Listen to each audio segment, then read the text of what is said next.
ইয়া আইয়ুহাল্লাযীনা আমানু তাকুল্লাহ, হে ঈমানদারগণ, তোমরা আল্লাহ তাআলাকে ভয় করো। ওয়ালতানজুর নাফসুম মা কদ্দামাত লিগাদিন ওয়াত্তাকুল্লাহ।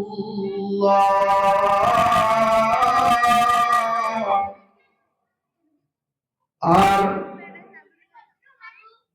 প্রত্যেক ব্যক্তি তার পরবর্তী জীবনের জন্য আগে কি পেশ করলো, কি পাঠালো, এই বিষয়ে যেন চিন্তা করে। এরপরে আবার বলেন ওয়াত্তাকুল্লাহ, তোমরা আল্লাহকে ভয় করো। ইন্নাল্লাহা খাবীরুম বিমা তা'মালুন, যে তোমরা যা করো তোমাদের কৃত কর্ম সম্পর্কে আল্লাহ তাআলা যথেষ্ট খবর রাখে।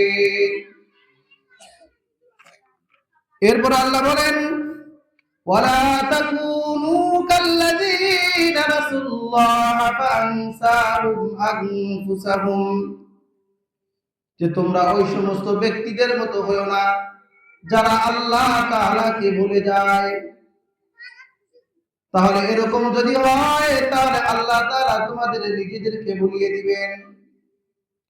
উলাইকা হুমুল ফাসিকুন, আর এই ব্যক্তিরা হলো পাপাচার। বলেন যারা আল্লাহকে ভুলে যায় তারা কি পাপাচার, গুনাহগার? কারণ দুনিয়ার বুকে সে আল্লাহ তাআলাকে স্মরণ করে চলার কথা ছিল, আল্লাহ তাআলাকে মেনে নেওয়ার কথা ছিল, কিন্তু যেই মাবুদ, যেই প্রভু তাকে সৃষ্টি করলো সে তাকেই ভুলে গেল। যেই প্রভু তাকে সৃষ্টি করলো সে তার পরিচিতি অর্জন করতে পারলো না, তাকে চিনতে পারলো না, তাকে মানতে পারলো না, তার আনুগত্য করতে পারলো না। তার মানে তার জীবন 16 আনায় বৃথা। কিয়ামতের ময়দানে যখন উপস্থিত হবে তখন দেখবে তার আমলনামা শূন্য। এজন্য যারা আল্লাহ তাআলাকে পেয়ে গেল তারা দুনিয়ার সব কিছু পেয়ে গেল, আর যারা আল্লাহ তাআলাকে পেল না তারা কোনো কিছুই পেল না।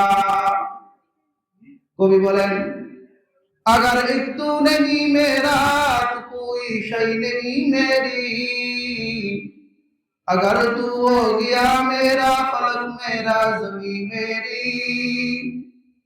যা আল্লাহ তুমি যদি আমার হয়ে যাও তাহলে আমি সব কিছু পেয়ে গেলাম, আর তুমি যদি আমার না হও তাহলে আমি কোনো কিছুই পেলাম না।